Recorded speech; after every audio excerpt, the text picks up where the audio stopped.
লাইফে যদি কখনো এমন একটা কিছু নিয়ে আলোচনা করতে আমায় বলা হয় যে এক্স্যাক্টলি এই একটা জায়গায় আজকালকার দিনের ইউথরা পিছিয়ে যাচ্ছে, তাহলে সেটা আমি বলবো আজকালকার দিনের ইউথরা স্মার্ট ওয়ার্ক আর হার্ড ওয়ার্কের তফাৎটা সম্পূর্ণ ভুলভাবে ভাবে।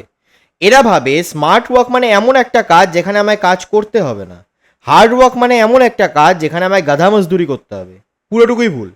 হার্ড ওয়ার্ক মানে যে কাজটা তুমি কখনো 20 মিনিটে নামাতে পারো, সেটাকে ঘুরিয়ে পেঁচিয়ে ঘুরিয়ে নাক ধরা টাইপের ব্যাপারটা, যেটা তুমি 20 মিনিটের কাজটাকে 1 ঘন্টায় করছো এবং সময়ের মূল্য দিচ্ছ না। আজকে ধরো আমি যদি খুব সহজভাবে বলি, তুমি যদি পড়াশুনো ভালো মতো করেছো, অঙ্ক নিয়ে পড়াশুনো করেছো, তাহলে আমরা প্রত্যেকটা স্টেপে গিয়ে নতুন ফর্মুলা শিখি, অ্যাডভান্সড ফর্মুলা, যেটা মেন ফর্মুলারই অ্যাডভান্সড পার্ট, সেটা থেকেই আমরা বড় করতে করতে এই ফর্মুলাটাকে জেনারেট করছি এবং সেটা ইউজ করলে সময় বাঁচে। এবার তুমি কি করলে, যেহেতু তুমি ওই ফর্মুলাটাকে শিখতে চাইছো না, তুমি বেসিক দিয়ে করলে, তাহলে অঙ্কটা করতে যেটা তোমার 3 স্টেপে হতো সেটা তুমি করলে কোথায় গিয়ে 8 স্টেপে, 5টা স্টেপ এক্সট্রা করলে। সেইটাকে বলে হার্ড ওয়ার্ক নয়। হার্ড ওয়ার্ক হচ্ছে এই ফর্মুলাটাকে শিখে নেওয়া, সেটা হচ্ছে হার্ড ওয়ার্ক। আর স্মার্ট ওয়ার্ক কি? স্মার্ট ওয়ার্ক হচ্ছে এই যে বেসিক ফর্মুলা, সেটা থেকে যে অ্যাডভান্স ফর্মুলা, সেটা ডেরিভেশনটা যদি আমি নিজে শিখে নিই, তাহলে পরীক্ষার হলে বা যখন আমি অঙ্কটা খাতায় কলমে করব, আমি অটোমেটিক ওই 5টা স্টেপ স্কিপ করতে পারি কোনো কিছু মনে না করে। স্মার্ট ওয়ার্ক হচ্ছে এমন একটা প্রসেস, যেই প্রসেসের মাধ্যমে তুমি কোনো একটা জিনিস যেটাকে শিখছো, সেটাকে এমনভাবে শিখবে যেটা তোমার মাথায় প্রেশার তৈরি করবে না। বা কোনো কাজ যদি করছো, সেই কাজটার ইমপ্লিমেন্টেশনে গিয়ে তোমার মাথায় কোনো প্রেশার আসবে না।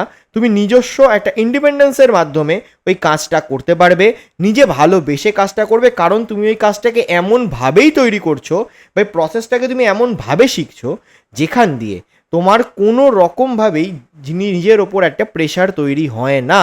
ফর অ্যান এক্সাম্পল, আজকে আমি একটা কাজ করব, আমার এই কাজটা করতে 10 ঘন্টা সময় লাগবে। আমি দেখলাম ওই কাজটা করলে আমি যে টাকাটা পাচ্ছি, সেই টাকাটা আমার জন্য কতটা ইউজফুল। সেখানে আমি এই 10 ঘন্টা টাইমটাকে যদি 3জন লোক রাখি এবং তার বিনিময়ে যে টাকাটা আমি তাদের দিচ্ছি, সেইটা যদি আমার 2 ঘন্টায় নামে, তাহলে বাকি 8 ঘন্টায় আমি আরও কাজ নিতে পারবো, সেটা আমার জন্য আরও সুবিধা। এটাকে বলে স্মার্ট ওয়ার্ক। তো এক্স্যাক্টলি এরকম স্মার্ট ওয়ার্কের কিছু কাজ রয়েছে, যেই কাজগুলো তুমি স্কিল বেস কাজ শিখতে পারো, যেমন মেটা অ্যাডস, ভিডিও এডিটিং, বিভিন্ন ফ্রিল্যান্স স্কিল হয়। সেই স্কিলগুলো শিখে দেখো, আজ আমি সপ্তাহে 1 লাখ টাকার ওপর রোজগার করছি, বিভিন্ন জায়গায় স্পন্সর ট্রিপ পাচ্ছি, সব পাচ্ছি। যদি তুমি জানতে চাও এই কাজগুলোর ব্যাপারে এক্স্যাক্টলি কী কাজ করতে হবে না করতে হবে, তাহলে বলে দিই। এটা একটা ভারতীয় সরকারের অনুমোদিত প্ল্যাটফর্ম। এই প্ল্যাটফর্মে সব রকম রেজিস্ট্রেশন আছে। এখানে এই স্কিলগুলো রয়েছে, অনেকগুলো স্কিল আছে, প্রায় 48+ স্কিল আছে। সেই স্কিলগুলো শিখে তুমি মাস গেলে 30 থেকে 40 হাজার টাকা রোজগার করতে পারবে। হ্যাঁ, লার্নিংয়ের টাইম তোমায় দিতে হবে, প্রথমে শিখতে হবে, কারণ কোনো একটা জায়গায় আমি তোমাকে এমন একটা অপরচুনিটি দিচ্ছি, যেই অপরচুনিটির মাধ্যমে তুমি নিজের স্কিল এনহান্স করছো। আর স্কিল এনহান্স করতে সময় লাগে।